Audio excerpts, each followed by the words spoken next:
Hi అండి. ఈవేళ నేను కొత్త రకంగా అని మీకు నేను చూపిస్తున్నాను. నేనైతే ఒక్కసారి మా అమ్మగారు ఉన్నప్పుడు చేస్తూ ఉండేవారు. ఈవేళ ఎందుకో కొంచెం క్లైమేట్ చల్లగా ఉంది. ప్లస్ ఇంట్లో కూరలు తీసుకొచ్చేవాళ్ళు కూడా ఎవరు లేనప్పుడు ఈ విధంగా చేసుకుంటూ ఉంటే కూడా బాగుంటుందండి. ఆనియన్ చట్నీ ప్లస్ చపాతీ చాలా బాగుంది టేస్ట్ అయితే మాత్రం. ఇలా ఒక్కసారి మీరు ట్రై చేయండి.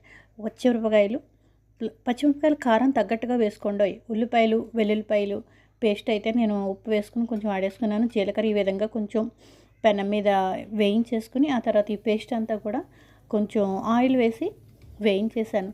బాగా కాకుండా మామూలుగా పచ్చి కొంచెం పోయే వరకు.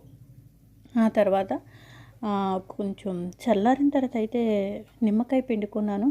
వేడి మీద వేయకుండా కొత్తిమీర ఉంటే కూడా కొత్తిమీర వేసుకోవచ్చు. నేను కొత్తిమీర లేదు కాబట్టి వేయలేదండి. నిమ్మకాయ అయితే చల్లారిన తర్వాత వేసాను. టేస్ట్ అయితే చాలా చాలా బాగుంది.